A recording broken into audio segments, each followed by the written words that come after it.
Radio Kantipur, radio राष्ट्रको।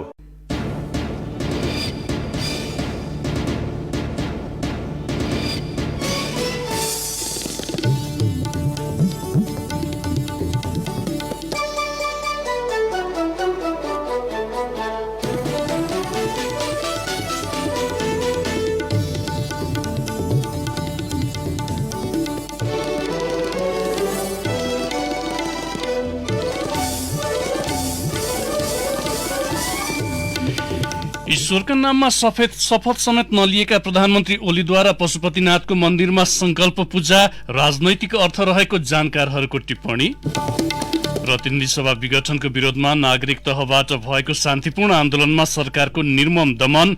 प्रतिनिधि सभाबाट अर्को विकल्प नखोजी गरिएको विघटन गैर संवैधानिक भएको कानून व्यवसायीहरूको दावी। दलको साबिक विवरण कायम रहेको ठहर गरेको निर्वाचन आयोगको निर्णयले नेकपामा तरंग। ओली पक्ष उत्साहित, दाहाल पक्ष सशंकित। प्रतिनिधि सभा विघटन विरुद्ध संघर्षका कार्यक्रम ल्याउन देवाललाई पार्टी भित्रैबाट दबाव। कोरोनाको नयाँ प्रजाति विरुद्ध मोर्डेना खोप प्रभावकारी। खोपले विकास गर्ने एन्टिबडीले नयाँ प्रजाति विरुद्ध लड्न सक्ने वैज्ञानिकहरूको दावी। र राष्ट्रिय स्तरको महिला तथा पुरुष क्लब च्याम्पियनशिप भलिबल प्रतियोगिता मार्च 27 गतेबाट पोखरामा सुरु हुने। नमस्कार, कान्तिपुर डायरीबाट सहकर्मी केशु र म प्रकाश। समाचार अब विस्तारमा। दोस्रो पटक प्रधानमन्त्री हुँदै गर्दा 2074 फागुन 3 गते राष्ट्रपति विद्यादेवी भण्डारीले गराएको शपथमा केपी शर्मा ओलीले भन्नुभएको थियो, म ईश्वर, देश र जनताका नाममा शपथ लिन्छु। म देश र जनताको नाममा शपथ लिन्छु, अर्थात् उहाँले ईश्वर शब्द हटाएर शपथ लिनुभयो। 2072 सालमा पहिलो पटक प्रधानमन्त्रीको शपथ लिँदा पनि ओलीले यस्तै गर्नुभएको थियो। भगवानको साटो देश र जनताका नाममा शपथ खाएका उहाँ प्रधानमन्त्री ओली हिजो सबैरै धर्मपत्नी राधिका साक्य, सहयोगी र सुरक्षाकर्मी सहित पशुपतिनाथ मन्दिर जानुभएको थियो। ईश्वरका नाममा 1.25 लाख दीप प्रज्वलन गर्नुभयो र विश्व शान्ति र राष्ट्र कल्याणको संकल्प पूजा गर्नुभयो। उहाँले पशुपति क्षेत्रभित्र झण्डै 1 घण्टा बिताउनु भएको थियो। ईश्वरका नाममा शपथ समेत नलिने साम्यवादी धङधङ्गी बोकेका प्रधानमन्त्री ओली एकाएक पशुपतिमा संकल्प पूजा गर्न किन पुग्नु भएको थियो त, जबकि गणतन्त्र प्राप्तिपछिका कुनै पनि बहालवाला प्रधानमन्त्रीले पशुपतिमा गएर संकल्प पूजा गरेका थिएनन्। अर्कातर्फ प्रधानमन्त्री ओलीले आफ्नो पूर्व मान्यता विपरीत शनिबार मात्रै माओवादी जनयुद्धका लडाकुहरूलाई भेटेर वर्गीय विभेद अन्त्यका लागि एकजुट हुनुपर्ने बताउनु भएको थियो। प्रधानमन्त्रीका मुख्य सल्लाहकार विष्णु रिमाल यी दुवै कुरामा त्यति धेरै अर्थ खोज्न नहुने बताउनुहुन्छ। रिमालले भन्नुभयो, पशुपतिमा पुगेर प्रधानमन्त्रीज्यूले त्यहाँको निर्माणबारे जानकारी लिनुभएको हो। लोकतान्त्रिक आन्दोलनका योद्धालाई सम्मान गर्ने सरकारको नीति नै हो, यसको अर्थ सिधा छ। ओली हालको संविधानले मुलुकलाई धर्मनिरपेक्ष किटान गरेपछिको पहिलो प्रधानमन्त्री हुनुहुन्छ। छिमेकी भारतमा एउटा ठूलो धार्मिक समुदायलाई आकर्षित गर्ने उद्देश्यले धार्मिक राजनीति फस्टाएको छ। भारतीय प्रधानमन्त्री नरेन्द्र मोदी सत्तामा आएपछि मठ मन्दिर जाने र पूजाआजा गर्ने चलन अरू बढाउनु भएको छ। के त्यसैको सीको यता हुन थालेको हो? यहाँ पनि सीमापारी झै धार्मिक जनमत आफूतिर तान्ने सिलसिला सरकार प्रमुखबाटै शुरू हुन लागेको हो। कूटनीतिक मामिलाका जानकार निश्चल नाथ पाण्डे यसलाई सकारात्मक ठान्नुहुन्छ। पाण्डेले भन्नुभयो, भारतीय प्रधानमन्त्री पशुपतिमा गएर विशेष पूजा गर्न हुने र हाम्रा प्रधानमन्त्रीहरू पशुपति जाँदै नजाने गलत परम्परा आज तोडियो। प्रधानमन्त्री ओलीले यो परम्परा तोड्ने काम सम्भवतः सोच विचार गरेरै गर्नुभएको छ। यसैबीच प्रधानमन्त्री केपी शर्मा ओलीले निर्वाचन तोकिएकै मितिमा हुने दावी गर्नु भएको छ। लुम्बिनी प्रदेशको राजधानी राप्ती उपत्यकाको लालमटियामा हिजो नेकपा ओली समूहले आयोजना गरेको सभालाई सम्बोधन गर्दै उहाँले जनताको फैसला लिन आतुर रहेको बताउनुभयो। उहाँले आफू जबरजस्ती प्रधानमन्त्री बन्न नखोजेको बताउनुभयो। उहाँले भन्नुभयो, के मैले जनताले भनेको मान्दिन, जबरजस्ती प्रधानमन्त्री हुन्छु भनेको छु र? के म 2 ठाउँमा चुनाव हारेर पनि प्रधानमन्त्री हुने जस्किलाबाट हिँडेको हुँ र? अध्यक्ष हारेपछि मलाई अध्यक्ष चाहियो भनेर केटाकेटी जस्तो क्याङ गरेको छु र? त्यो मेरो तरिका होइन। मेरो तरिका जनताका बीच जाने हो। जनताको साथ लिएर देश बनाउने उद्देश्य रहेको उल्लेख गर्दै उहाँले त्यस उद्देश्यमा असफल बनाउन केही नेता लागि परेको बताउनुभयो। सरकारको नेतृत्व गर्दा पनि कुनै हिसाबले काम गर्न नदिएपछि प्रतिनिधि सभा विघटनको निर्णयमा पुगेको ओलीको भनाइ थियो। उहाँले भन्नुभयो, अलिकति अगाडि बढ्न खोजियो खुट्टा समाउँछन्, फेरि अलिकति अगाडि बढ्न खोजियो दौराको फेर समाउँछन्। कामै गर्न नदिएपछि जनताले नै दण्डित गरून् भनेर चुनावको घोषणा गरेको हुँ। अब यस्ता गलत तत्त्वलाई जनताले नै ठीक गर्छन्। कोही नेताले हिंसाको धम्की दिँदैमा अब कोही नडराउने उहाँले बताउनुभयो। चौतारी र रेस्टुरेन्टमा बसेर आफूलाई अध्यक्ष भए भनेर घोषणा गर्दैमा नहुने ओलीको भनाइ थियो। प्रतिनिधि सभा विघटनको विरोधमा नागरिक तहबाट भएको शान्तिपूर्ण आन्दोलनप्रति सरकार निर्मम दमनमा उत्रिएको छ। बृहत नागरिक आन्दोलन र मानवाधिकारवादीले हिजो गरेका छुट्टा छुट्टै कार्यक्रममा सरकारले अत्याधिक बल प्रयोग गरेको हो। बृहत नागरिक आन्दोलनको कमल पोखरी, बालुवाटार मार्चपास्टमा सहभागी कवि, कलाकार, लेखक, पत्रकार, कानून व्यवसायी, बुद्धिजीवी लगायतलाई प्रहरीले प्रधानमन्त्री निवास बालुवाटारको करिब 500 मिटर ओरै रोकेर अन्धाधुन्दा लाठी बर्साउनुका साथै पानीको फोहरा प्रहार गरेको थियो। प्रहरीको कुटाईबाट दर्जन भन्दा बढी घाइते भएका छन्। नागरिक आन्दोलनले 6 जनाको अवस्था गम्भीर रहेको जनाएको छ। मार्चपास्टमा सहभागी लेखक तथा अभियन्ता सञ्जीव उप्रेतीले नागरिकका आवाज नियन्त्रण र निरङ्कुश शासनको अभ्यास अन्तर्गत सरकार अघि बढेको बताउनुभयो। पत्रकार तथा नागरिक अभियन्ता नारायण वाग्लेले सरकारले शान्तिपूर्ण प्रदर्शन र विरोध कार्यक्रममा दमन गरेको भन्दै तेस्रो जनआन्दोलन शुरू भएको बताउनुभयो। उहाँले आफूहरू काठमाडौँ सभ्यताको कालो माटो निधारमा पोतेर प्रतिगमन विरुद्ध आन्दोलनमा उत्रिएको जनाउनुभयो। आन्दोलनका तर्फबाट युग पाठकले सोमबार साँझ विज्ञप्ति जारी गर्दै शान्तिपूर्ण आन्दोलनमा भएको निर्मम दमनको भर्सना गर्नुभएको थियो। प्रतिनिधि सभा विघटनको मुद्दामा बहस गरिरहेका कानून व्यवसायीले प्रतिनिधि सभाबाट अर्को विकल्प नखोजी गरिएको विघटन गैर संवैधानिक हुने दावी गरेका छन्। संविधानमा नभएको अधिकार प्रधानमन्त्रीले प्रयोग गरेको भन्दै आलोचना गरेका उनीहरूले अधिकार रहेकै भए पनि प्रतिनिधि सभाबाट वैकल्पिक सरकार गठनको प्रयास हुनुपर्नेमा नभएकाले विघटनको सिफारिस औचित्ययुक्त नरहेको बताएका हुन्। वरिष्ठ अधिवक्ता शम्भु थापाले प्रधान न्यायाधीश चोलेन्द्र शमशेर जबराले बारम्बार अघि सारेको प्रश्नकै प्रतिवाद गर्नुभयो। जबराले बहुमत प्राप्त दलले सरकार चलाउँदिन भन्ने भने विघटन गरी ताजा जनादेशमा किन जान नपाउने भनी प्रश्न गरिरहनु भएको थियो। उहाँले भन्नुभयो, यो इजलासले बहुमतको प्रधानमन्त्रीको विकल्पमा अर्को सरकारको विकल्प थियो कि थिएन भन्न खोज्ने होइन। तपाईसँग प्रतिनिधि सभा विघटन गर्ने अधिकार कहाँ छ भनेर प्रधानमन्त्रीलाई सोध्ने हो। बहुमतको आडमा प्रधानमन्त्रीले नागरिकका अधिकार कटौतीका साथसाथै संविधानमा हुँदै नभएका अधिकार प्रयोग गर्न खोजेको आरोप उहाँले लगाउनुभयो। थापाले संसद विघटनको ऐतिहासिक विकास क्रम कोट्याउँदै बेलायतमा श्रीपेज राज संस्थाको विशेष अधिकारका रूपमा रहेको यो अधिकार कटौती गरेर निकै सीमित गरिएको बताउनुभयो। कमन ल प्रणाली अपनाउने मुलुकहरूले त्यसको अनुसरण गर्दै प्रधानमन्त्रीले प्रतिनिधि सभा विघटन गरी ताजा जनादेशका लागि निर्वाचनमा जान सक्ने व्यवस्था राखेका थिए। मुलुकको सार्वभौम सत्तासँग जोडिने त्यो अधिकार अहिले धेरै मुलुकमा कटौती भएको उहाँको जिकिर थियो। उहाँले भन्नुभयो, श्री 5 सँग सार्वभौम सत्ता भएका बेला यो विशेष अधिकार थियो होला, अहिले हामीसँग श्री 5 पनि छैनन्। जनतालाई सार्वभौम मानिसकेपछि यसरी विघटन गर्न पाउने त कल्पनै नगर्नुहोस्। उहाँले कार्यकारी अधिकार प्रयोग गरिरहेका प्रधानमन्त्रीले जनप्रतिनिधिमूलक प्रतिनिधि सभाको अधिकार अतिक्रमण गर्न नसक्ने जिकिर गर्नुभयो। 94 वर्षीय वरिष्ठ अधिवक्ता कृष्ण प्रसाद भण्डारीले प्रधानमन्त्री केपी शर्मा ओलीले आफूलाई लक्षित गरेर दिएको अभिव्यक्तिबारे संवैधानिक इजलासमा कुरा उठाउनु भएको छ। प्रतिनिधि सभा विघटन गर्ने प्रधानमन्त्री केपी शर्मा ओलीको सिफारिस र राष्ट्रपति विद्यादेवी भण्डारीको स्वीकृति विरुद्ध सर्वोच्च अदालतमा परेका मुद्दामाथि सुनवाईका क्रममा हिजो वरिष्ठ अधिवक्ता भण्डारीबारे ओलीले दिएको अभिव्यक्तिबारे इजलासमा प्रश्न उठेको हो। वैधानिक इजलासमा हिजोको बहस सकिएपछि वरिष्ठ अधिवक्ता भण्डारीले न्याय क्षेत्रको ज्येष्ठ व्यक्ति विरुद्ध प्रधानमन्त्रीले दिएको अभिव्यक्तिलाई लिएर आपत्ति जनाउनु भएको थियो। उहाँले भन्नुभयो, न्यायको सम्मान गर्ने मान्छे हो, न्याय क्षेत्रको सबैभन्दा जेठो मान्छेलाई नटुवा भन्न पाइन्छ श्रीमान। प्रधान न्यायाधीश चोलेन्द्र शमशेर जबराले भने सो विषयमा छलफल गर्न नसक्ने बताउनुभयो। उहाँले सो विषय इजलासमा प्रवेश गरेमा फेरि प्रधानमन्त्रीको पक्षबाट पनि निवेदन आउने भएकाले समय लिने बताउनुभयो। कान्तिपुर डायरीमा अब ब्रेकको पालो। कान्तिपुर डायरीमा अब बाँकी प्रसंग। सर्वोच्च अदालतले संसद भंग गर्ने प्रधानमन्त्रीको निर्णय सदर या बदर जे गरिदिए पनि त्यसको राजनैतिक लाभ उठाउने दल नेपाली कांग्रेस नै हुनेमा कुनै शंका छैन। चुनाव हुँदा सरकारको अलोकप्रियतालाई भजाएर ऊ अघिल्लो निर्वाचनमा गुमाएको साग बिउताउन चाहन्छ। संसद पुनर्स्थापना भए पनि सत्ताको जोड घटाउमा कांग्रेस बलियै शक्ति हुनेछ यदि नेकपाको आन्तरिक किचलो मत्थर नभएमा। अहिलेको अवस्थामा नेकपाको किचलो यतिमै शान्त हुने छाँट छैन। त्यसैले समयले एकपटक फेसर कांग्रेस र सभापति शेरबहादुर देउवाका लागि अवसरको ढोका खोलिदिएको छ। देउवा सो अवसर छोप्न सक्ने क्षमतामा हुनुहुन्छ त? एक टिप्पणी।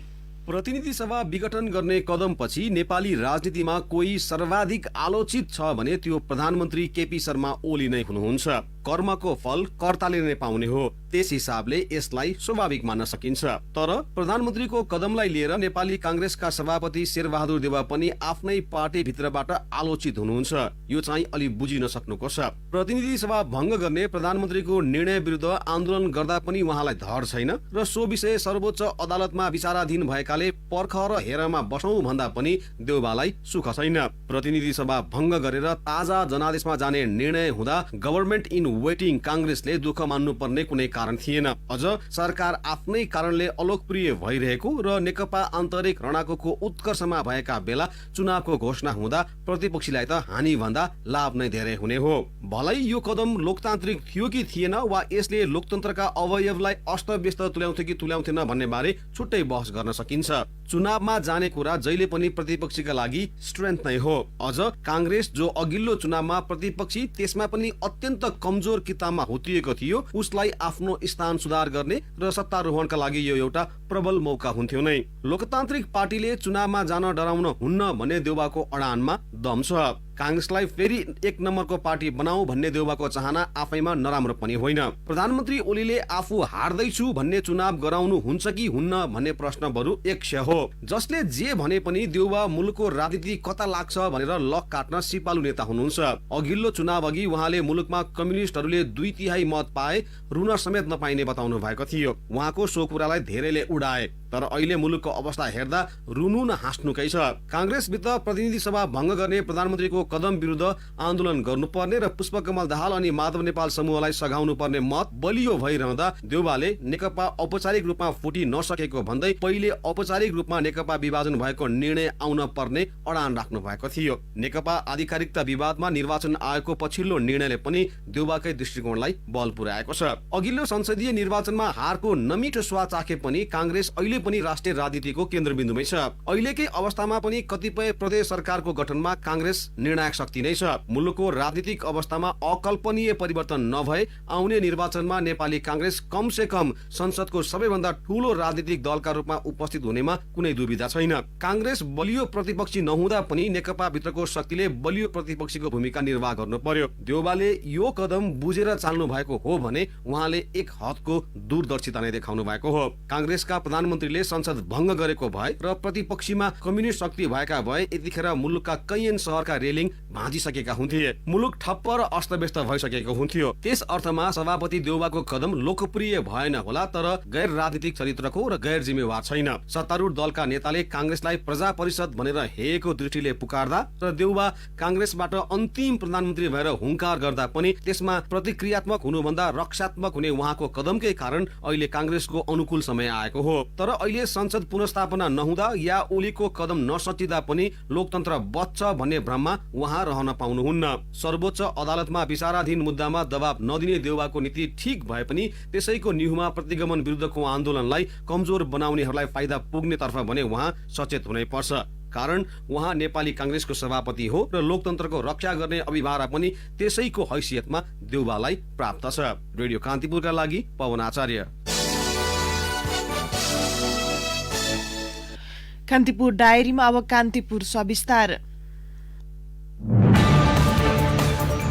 कान्तिपुर सविस्तार। अमेरिकामा राष्ट्रपतिको बागडोर तुलनात्मक रूपमा लिबरल मानिएका डेमोक्रेट जो बाइडेनले सम्हालेपछि उनको विदेश नीति कस्तो हुन्छ भन्ने चासो विश्वभर नै देखिएको छ। अन्तर्राष्ट्रिय समुदायसँगको फरक किसिमको सम्बन्ध तथा अभिव्यक्तिका कारण आफ्नो कार्यकालभरि नै विश्व समुदायमा छाएका डोनाल्ड ट्रम्पको कार्यकाल सकिएपछि नवनिर्वाचित राष्ट्रपति बाइडेनले नरम नीति अपनाउने अपेक्षा विश्वले गरेको छ। ट्रम्प प्रशासनको कठोर नीतिका कारण विश्व समुदाय रुष्ट बनेका बेला बाइडेनको व्हाइट हाउस प्रवेशले सम्बन्ध सौहार्दपूर्ण बनाउने अपेक्षा विश्व समुदायको छ। व्यापारिक प्रतिस्पर्धा, गरिबी, अशिक्षा, अधिवाद विरुद्धको लडाईँ लगायतलाई जोडेर एसियालाई सदैव नजिकबाट निहाल्दै आएको अमेरिकाको बाइडेन प्रशासनले नेपाल लगायत मुलुकमा प्रभाव बढाउने प्रयास भने जारी राख्ने जानकारहरू बताउँछन्। विश्वकै शक्तिशाली मुलुक अमेरिकाको राजनैतिक परिवर्तनलाई विश्वले सदैव चासोको साथ हेर्ने गरेको छ। अन्तर्राष्ट्रिय समुदायसँग त्यति सुमधुर सम्बन्ध कायम गर्न नसकेका ट्रम्पको कार्यकाल सकिएपछि विश्वले राहतको सास फेरेको छ। जलवायु परिवर्तन तथा आप्रवासी सम्बन्धी मुद्दा, इजरायल, इरान, चीन, भारत लगायत मामिलामा रहेर विश्वलाई पछिल्लो 4 वर्ष अमेरिकाले गरमाइरह्यो। विश्व स्वास्थ्य संगठन, संयुक्त राष्ट्रसंघ लगायत विश्व संस्थाहरूसँग पनि ट्रम्प प्रशासनको मिठो सम्बन्ध रहन सकेन। यसले गर्दा ती संगठनले अन्य मुलुकहरूलाई गर्दै आएको सहयोग लगायतलाई पनि असर पार्यो। तुलनात्मक रूपमा नरम मानिने बाइडेनले सत्ता सम्हालेपछि भने लोकतान्त्रिक मूल्य, मान्यता, मानवाधिकार जस्तो विषयले प्राथमिकता पाउने सम्भावना रहेकाले नेपाल जस्ता साना मुलुकले लाभ लिन सक्ने अमेरिकाका लागि पूर्व नेपाली राजदूत डाक्टर शंकर शर्माले बताए। अब डायलग, डिस्कसन इत्यादि कुराहरूमा त मलाई के लाग्छ भने केही कुराहरू हाम्रो लागि सकारात्मक हुन सक्छ, तर उनीहरूको कुनै रणनीतिक इस्युहरू छ, जस्तो उदाहरणको लागि एसियाभित्रकै केही एउटा रणनीतिक इस्युहरू उनीहरूको छ भने चाहिँ त्यस्तोमा चाहिँ तात्विक परिवर्तन र फरक हुँदैन। हाम्रो आन्तरिक मामलाको कुराहरू जस्तो आर्थिक समस्याहरूको कुरा गर्दा जस्तो ट्रेड, ट्रान्जिट, होइन, अब यो इन्भेस्टमेन्टको कुरा, टुरिज्मको कुरा इत्यादि यी सबै कुराहरूमा त मलाई लाग्छ साना देशहरूलाई अलिकति लिबरल सरकार हुँदाखेरि सहयोग त पक्का पनि हुन्छ। छिमेकी मुलुक चीनसँग ट्रम्प प्रशासनको 36 को आँकडा रह्यो। 4 वर्षको अवधिमा चीनसँगको व्यापार युद्ध, हङकङ र कोरोना भाइरस मामिलाले दुई देशबीचको सम्बन्ध अत्यन्त चिसो रह्यो, जसका कारण अन्तर्राष्ट्रिय बजारले गति नलिँदा आर्थिक संकटको सामना विश्वले नै गर्नु परेको छ। व्यापार र बलमा समेत चीनसँग प्रतिस्पर्धामा रहेको अमेरिकाले चीनको छिमेकी भएको नाताले नेपालसँगको नीतिमा परिवर्तन गर्न सक्ने परराष्ट्र मामिलाका जानकार डाक्टर जनार्दन आचार्य बताउँछन्। चीनसितको उहाँको सम्बन्ध अलिकति नर्मल बाटोतिर लैजाने मनस्थितिमा हुनुहुन्छ भन्ने कुरा देखाउँछ। त्यसले गर्दा नेपाल र अमेरिकाको सम्बन्ध हाम्रो आफ्नो विशेष खालको भए पनि त्यसको पृष्ठभूमिमा रहेको चीन त्यसको निर्णायक तत्त्व हो। त्यसैले गर्दाखेरि उनीहरूले बनाउने हरेक किसिमका आफ्ना पोलिसीमा चीनलाई मध्यनजर राख्दै त्यसका छिमेकी मुलुकहरूसित उनीहरूले पोलिसी बनाउने गर्छन्। नि होला आप्रवासीहरूलाई अब ग्रिन कार्ड त्यसमा अलिकति सहजता गराउँछ कि भन्ने नेपालीहरूको ठुलो आश छ, तर जुन किसिमले हाम्रो नेपालीहरूले सोचिरहेछ त्यति किसिमले बम्पर परिवर्तन गर्ला जस्तो त मलाई लागेन। हेर्नुहोस्, र अलिकति खुकुलो चाहिँ केही न केही होला। अमेरिकी राष्ट्रपतिको पदभार सम्हाले लगत्तै बाइडेनले अध्यागमन नीति खुकुलो बनाउने निर्णय गरेका छन्। उनले आप्रवासी सम्बन्धी योजना समेत केही दिनमै सार्वजनिक गर्दैछन्। यसले त्यहाँ रहेका र जान चाहने नेपालीलाई राहत मिल्ने सम्भावना छ। नयाँ प्रशासनले नेपाल जस्तो मुलुकका लागि सहयोग समेत बढाउन सक्ने अपेक्षा गरिएको छ। नेपाली कंग्रेसका नेता नारायण खड्का एमसीसी जस्तो अड्किएको विषयमा अबको अमेरिकी प्रशासनको नीतिले केही फरक पार्न सक्ने बताउँछन्। जनवरी 6 मा क्यापिटलमाथि एटाक भयो र चाहिँ सत्ता हस्तान्तरण पनि अलिकति कठिनपूर्ण तरिकाले भयो। त्यसले गर्दाखेरि अमेरिका जस्तो ठाउँमा पनि लोकतन्त्रको यस्तो छ भनेपछि त्यसले इन्डाइरेक्टली खास गरी युरोपमा असर पारिहाल्छ। चाहिँ दक्षिण एसिया र एसियामा एउटा महत्त्वपूर्ण पार्टनरको रूपमा हेर्ने क्वाड भन्छ जुन, अनि त्यसले गर्दाखेरि बाइडेनले त्यसलाई तुरन्त चेन्ज गरिहाल्न सक्दैनन्। तथापि केही सफ्ट एटिच्युड, सफ्ट चाहिँ पोलिसी चाहिँ उनले अप्नाउँछन् चाइनाप्रति। तिब्बतलाई हेर्ने दृष्टिकोण अमेरिकाको अलिक रुखो भइरहेछ। यो भयो भने पनि फेरि अमेरिकाको नेपाललाई हेर्ने दृष्टिकोण पनि सम्बन्ध पनि अलिकति उनीहरूले प्रगाडै बनाउने कोसिस गर्छन्। त्यो एमसीसी छँदैछ अहिले पनि अनसेटल, अनरिजल्भ छ त्यो।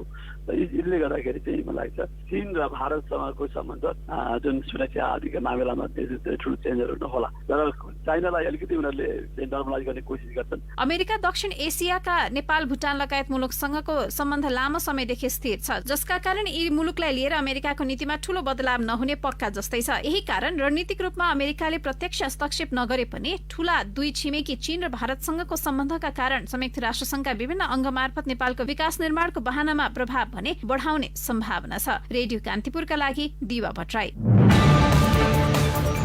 कान्तिपुर सविस्तार।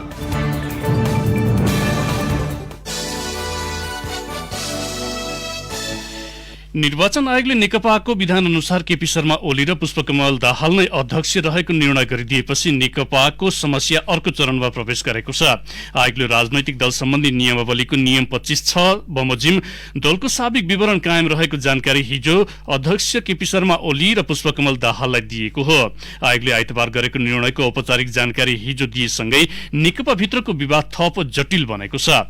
पौष 5 अघि नेकपामा कुनै विवाद नरहेको निष्कर्ष सहित आयोगले त्यसयता दुवै पक्षका बैठक र निर्णयलाई अवैधानिक भन्दै अध्यक्ष द्वयको निर्देशनमा महासचिवले बोलाउने बैठक मात्र आधिकारिक हुने तर्क गरेको छ। आयोगले यी तर्कसहित 28 पृष्ठको निर्णय पत्र पठाएपछि नेकपाका दुवै पक्ष फरक रणनीतिमा लागेका छन्। कोरोना विरुद्धको खोप लगाउनेलाई सरकारले परिचय पत्र दिने भएको छ। त्यस्तो परिचय पत्र खोप लगाएको प्रमाणका रूपमा रहनेछ। भारत सरकारले अनुदानमा उपलब्ध गराएको खोप भोलिदेखि लगाइँदैछ। कान्तिपुर डायरीमा पुनः ब्रेकको पालो। कान्तिपुर डायरीमा अब आर्थिक प्रसंग। नेपाल विद्युत प्राधिकरणको सञ्चालक समितिले विवादित डेडिकेटेड र ट्रङ्क लाइनको विद्युत महसुल उठाउने निर्णय गरेको छ। लोड सेडिङको समयमा उद्योगहरूलाई डेडिकेटेड र ट्रङ्क लाइन मार्फत दिएको विद्युत महसुल उठाउने नउठाउने भन्ने विषयमा लामो समयदेखि विवाद रहँदै आएको थियो। समितिको बैठकले महसुल संकलन गर्ने निर्णय गरेको ऊर्जा जलस्रोत तथा सिंचाई मन्त्री टुबबहादुर रायमाझीले जानकारी दिनुभयो। आज सानीमा लाइफ इन्स्योरेन्समा दम्पति जीवन बिमा गर्न जाने हैन र? जाने त हो नि। एउटै बिमा लेखबाट श्रीमान श्रीमती दुवैको बिमा हुने भनेपछि फेरि दम्पति मिलेर सम्पत्ति जोडिनु भयो। सानीमा लाइफ इन्स्योरेन्स, निश्चिन्त भव। कृषि तथा पशुपक्षी विकास मन्त्रालयले कम्तीमा 23 जिल्लामा धानको गोदाम बनाउने गरी निर्देशिका तयार पारेको छ। धानको न्यूनतम समर्थन मूल्य तोक्दै आएको सरकारले खरिद र भण्डारणमा समस्या भएपछि गोदाम घर बनाउने तयारी गरेको हो।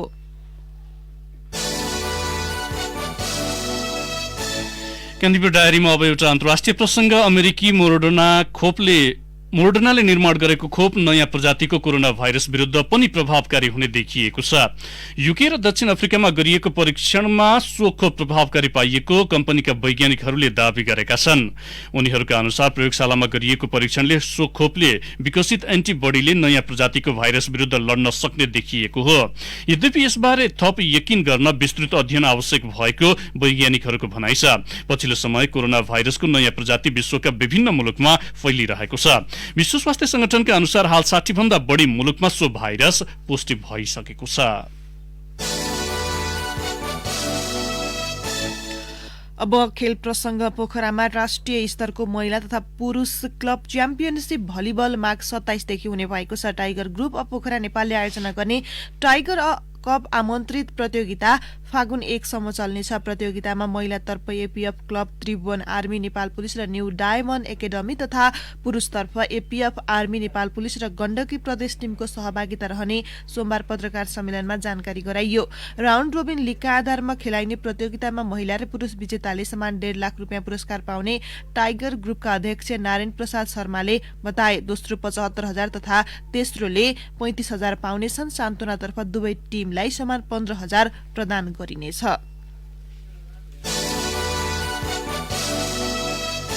अब मौसम सम्बन्धी जानकारी। काठमाडौँ उपत्यका सहित मुलुकका अधिकांश भूभागको मौसम सामान्यतया सफा रहने जल तथा मौसम पूर्वानुमान महाशाखाले जनाएको छ। उच्च पहाडी तथा हिमाली भूभागका 1-2 स्थानमा हल्का हिमपातको सम्भावना रहेको महाशाखाले उल्लेख गरेको छ।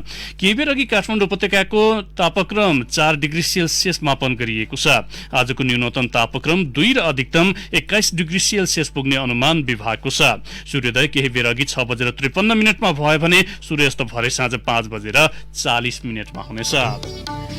हवस् त यिनै प्रसङ्गसँगै कान्तिपुर डायरीको यो बुलेटिन यही सकिन्छ। 8 बजे डेभलपमेन्ट एन्ड इकोनोमिक्स डायरीका साथ उपस्थित हुने नै छौँ। केशु र प्रकाश आज्ञा माग्छौँ। नमस्कार।